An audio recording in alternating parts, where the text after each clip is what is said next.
Okay दोस्तों, horror movie time. आज बात करेंगे एक एक्सट्रीम इन्फ्लुएंसर की कहानी। कॉल एक लाखों फॉलोअर्स वाला इंटरनेट स्टार है। आमतौर पर खतर से खेलने वाले प्रोजेक्ट करता रहता है।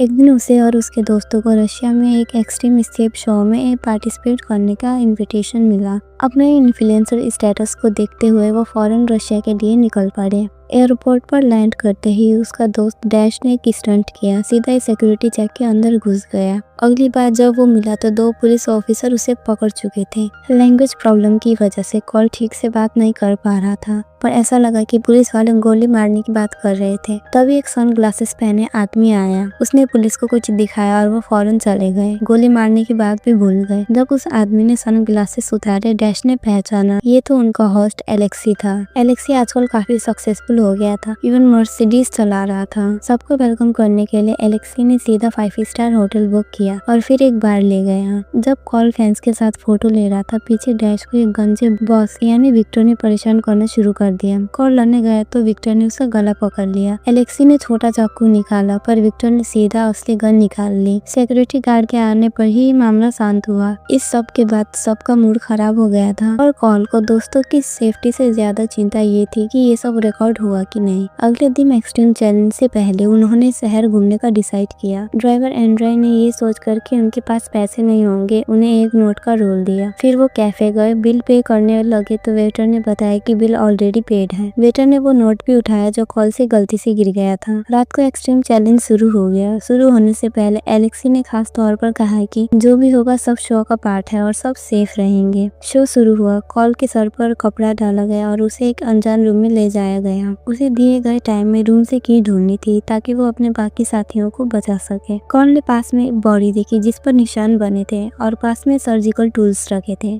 समझना मुश्किल नहीं था कि बॉडी के अंदर ढूंढनी है। कैमरा के सामने कॉल थोड़ा हेसिटेट कर रहा था, पर टाइम बीतता देखकर उसने डर को साइड में रखकर की ढूंढी और दरवाजा खोला। अपनी गर्लफ्रेंड एरिन को फंसा देखकर कॉल ने पहले अपने दोस्त डैश को बचाने का डिसाइड किया। स्पाइक वाले टॉर्चर डिवाइस में फंस गया था। थॉमस के हाथ ऊपर बंधे थे। अलग अलग साइज के गियर्स को सही जगह फिट करना था तभी दोनों बच पाते, पर कॉल को ये नहीं पता था कि जैसे ही गियर रखा जाएगा दोनों के टॉर्चर डिवाइस एक्टिवेट हो जाएंगे। कॉल तो आराम से कर रहा था, दोनों मरने ही वाले थे कि कॉल ने आखिरी गियर फिट कर दिया। इस राउंड के बाद डैश तो एक और राउंड चाहता था, पर थॉमस का चेहरा उतर गया था। तीनों को इतना रिलैक्स देखकर चेयर पर बंदी सैम भी थोड़ी रिलैक्स हो गई, पर उन्हें क्या पता था कि जैसे ही स्पिनर आसपास टच करेगा सैम की चेयर में जोर का करंट लगेगा। डैश को लगा ये सब शो का इफेक्ट है, तो उसने जानबूझकर स्पिनर को किनारे से टच कराया। कुछ बार ऐसा करने के बाद थॉमस को लगा कि कुछ गड़बड़ है और उसने रोका, पर गेम में गलती तो हुई ही जाती है। आखिर में डैश के फोकस कर सैम को सिर्फ 26 बार करंट लगा और वो उसे बचाने में सफल हो गए।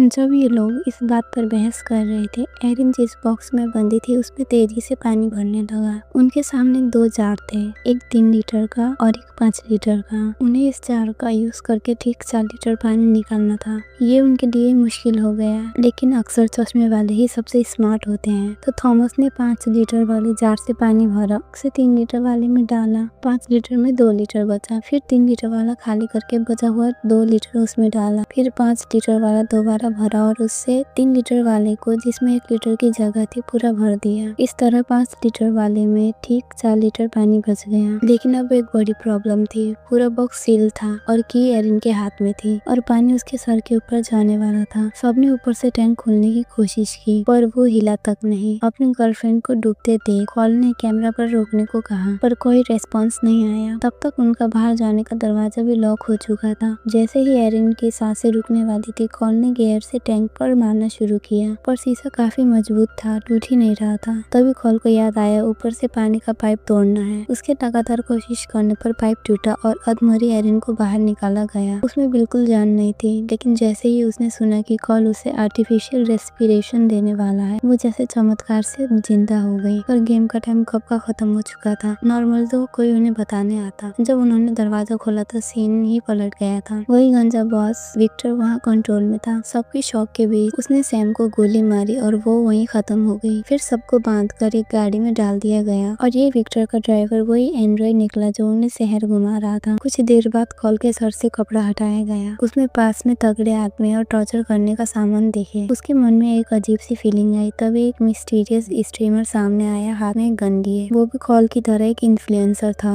बस ये स्ट्रीमर ऑडियंस के डोनेशन के हिसाब से शिकार की मौत का तरीका चुनता था। जल्दी कॉल को एक सेल में ले जाया गया। टीवी पर उसने देखा कि एरन के साथ भी वैसा ही हो रहा है। गुस्से में उसने जोर से हाथ मारा। थोड़ी देर में टीवी पर फिर सिग्नल आया। कॉल के देखते ही देखते स्ट्रीमर ने सैम का गला काट दिया। इस बार कॉल इतने गुस्से में था कि उसने जोर लगाकर अपनी हैंडकफ तोड़ दी। चुपके से वो वेंटिलेशन डक्ट में चढ़ गया और आगे जो उसने देखा उससे वो हैरान रह गया।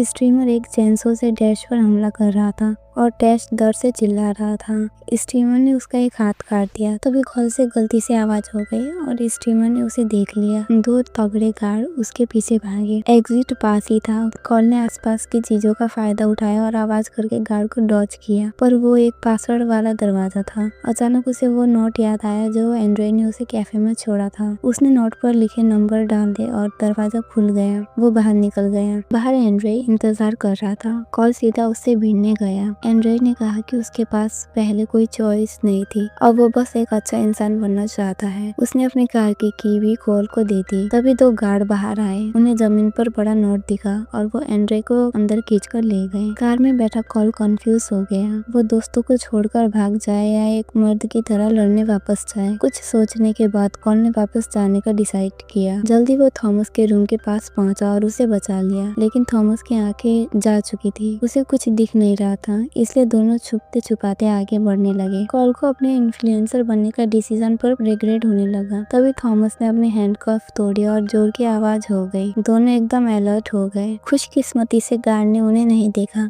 जैसे ही गार्ड ने दरवाजा खोला, कॉल ने टाइम पर एक मैन होल का कवर खोला और दोनों नीचे कूद गए। लेकिन थोड़ी ही देर में पीछे से कोई उनका पीछा करने लगा। थॉमस ने फौरन अपने दोस्त को आगे धक्का दिया और खुद पीछा करने वाले के साथ नीचे गिर गया, अपनी जान दे दी। अब कॉल को बहुत ज्यादा गुस्सा आ रहा था। वो बाहर निकला हार जीत का फैसला करने के लिए, लेकिन अगले ही पल जो हुआ उससे वो बिल्कुल शॉक हो गया। एलेक्सी, एयरपोर्ट वाला होस्ट, उन्हीं लोगों के साथ मिला हुआ था और डैश उसका इतना अच्छा दोस्त था ही नहीं, बस ऑनलाइन फ्रेंड थे। बार में जो कुछ हुआ था वो सब एलेक्सी ने प्लान किया था। जब एलेक्सी को पता चला कि एंड्रे ने पीछे से हेल्प किया है तो उसने फौरन एंड्रे को गोली मार दी। जब उन लोगों ने एरिन को पकड़ने की कोशिश की, कॉल ने शीशा तोड़ा और सामने आ गया। कॉल और स्ट्रीमर एक दूसरे के सामने खड़े हो गए काफी देर तक। अब कुछ लोग सोचेंगे कि गोली क्यों नहीं चली, क्योंकि कॉल की गन में गोलियां ही नहीं थी। आखिर में कॉल ने हार मान ली, पर तभी एरिन ने पलटी मारी। कॉल भी जल्दी से पास गया, गन में गोलियां डाली और स्ट्रीमर के कंधे पर गोली चला दी। लेकिन उसे हैरानी हुई कि उस गोली का स्ट्रीमर पर कोई असर नहीं हुआ। इससे पहले कि कॉल अपने दर्द भरे एहसास से बाहर आता, दो तगड़े आदमी उस पर झपटे। खुशकिस्मती से कॉल ने वक्त पर डॉज किया और दरवाजा बंद करके रोक लिया। फिर वो एक पाइप के सहारे भागकर एक खुली जगह पर पहुंचा। लेकिन तभी